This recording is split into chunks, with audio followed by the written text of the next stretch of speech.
목사님이 이제 되는 과정에 대해서 좀 궁금한데 어떻게 목사님이 되셨나요? 어렵게 됐어요. 그러니까 제가 듣기로는 게스트분이 언젠가는 나 지금 전도사야 라는 이야기를 저는 들었었고 어느 순간 보니까는 나 이제 목사가 됐어 이렇게 이야기를 들었는데 그 과정을 전혀 몰라요. 저는 그 신자가 아니니까 그 과정에 대해서 좀 궁금하거든요. 저는. 이게 조금씩 다 다른데 제가 이제 소속된 데에서는 일단은 대학교를 졸업했다는 기준 하에 신학대학원을 가야 됩니다. 그래서 시험을 치러서 신학대학원 입학을 해서 3년간 커리큘럼을 밟고 이제 졸업한 이후에 1년 정도 지나면 2번의 시험을 치르게 돼요. 첫 번째 시험은 강도사가 되는 시험인데 강론할 수 있는 사람 해가지고 강도사가 되는 시험을 한번 치고요. 그리고 또 1년이 지나면 1년 동안 말씀을 가르쳐 봤으니까 자격이 충분하다. 그래서 시험 치를 응시 자격을 줍니다. 그래서 목사고시라는 걸 쳐요. 그래서 합격을 하면 이제 최종적으로 목사가 되는데 그럼 총 한 5년 정도? 5년 정도? 네. 그리고 이제 궁금한 게 뭐 감리교, 뭐 침례교, 장로교 이런 게 되게 종류가 많잖아요. 일단 게스트분이 소속돼 있는 그게 뭐고 그 각각이 도대체 뭐가 다른 건지 혹시 설명해 주실 수 있으세요? 네.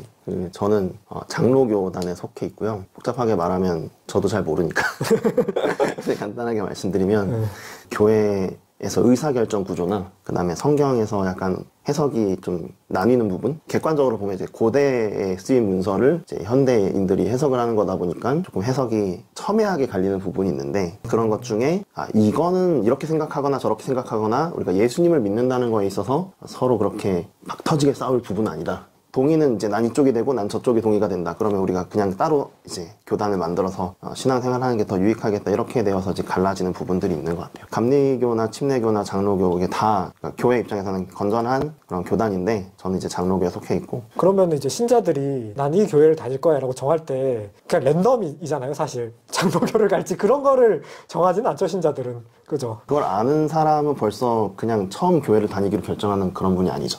그걸 알고 나는 침례로 할 거야 하면 이제 침례로 한 사람은 그 교회를 처음 다니는 사람은 아니고 뭔가 이미 알고 이렇게 하는 사람들이다. 네. 알겠습니다. 그리고 또 궁금한 게 있는데 그 가톨릭에서는 평신도라고 하는데 평신도도 보면은 교회 쪽에서는 되게 이름이 있는 것 같은 거예요. 권사님, 뭐 장로님 뭐 그런 것 좀 설명 좀 해주시겠어요? 목사는 뭐 일단 교회에서 성경으로 성도들을 그러니까 평신도라 하는데 이제 그 평신도들을 가르치는 그리고 이제 필요한 부분들을 신앙으로 상담하고 이런 전반적인 역할들을 감당하는데 전문적인 훈련을 받고 이제 인증을 받아서 이제 세워진 어떤 그런 사람이고요. 그 다음에 장로 같은 경우에는 그렇게 신학 교육을 받진 않았지만 교회 안에서 그래도 덕이 있다. 그 사람은 참 본받을 만한 신앙인이다.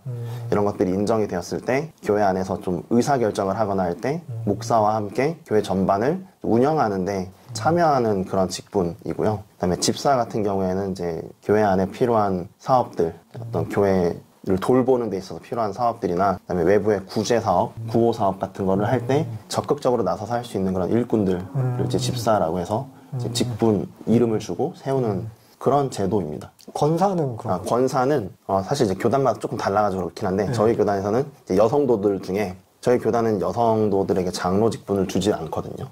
장로는 남성들에게 주는 직분이에요. 네. 그래서 여성들도 그런데 장로급의 본이 되는 신앙인들이 있을 수 있잖아요. 당연히. 그래서 그분들에게 권사라는 직분을 줍니다. 그러면 제가 이해하기로는 평신도가 있고 일꾼 정도로 이제 되시는 분들이 이제 집사, 그 다음에 남녀가 갈라져서 장로, 권사 그렇게 이제 생각하면 되는 건가요? 이게 이렇게 위에 이런 개념은 아니고 교회에서 필요한 일들이 있을 때 이 부분을 맡은 부분들, 저 부분을 맡은 부분들 이렇게 해서 그러면은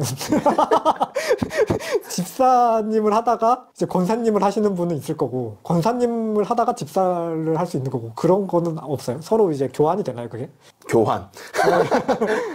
그런 경우는 잘 없어요. 집사를 하다가 권사님이 되시면 권사님에서 다시 집사 되는 일은 별로 없어요. 그럼 어쨌든 간에 없습니다. Y자긴 하네요. 그렇게 따지면. 교환 법칙은 안 되니까. 네. 약간 왜 그러냐면 집사님들이 맡으신 역할이 어떤 물질적인 걸 나누어주고 이런 역할이고 권사님들은 이제 실제로 사람들에게 가서 대화하고 권면하고 이렇게 살도록 이렇게 좀 상담해주고 이런 역할이거든요. 근데 당연히 그 물질적인 걸 다루는 것보다는 사람을 다루는 게 더 어렵잖아요. 그쵸. 그러다 보니까 이제 권사님이 되신 분들이 집사님들 하시는 일도 하실 수는 있지만 굳이 이제 그런 역할을 맡으신 분이 다른 집사님들이 있는데 또 집사가 되실 필요는 없는 거죠. 집사는 남자 집사도 있고 여자 집사도 있고. 그렇게.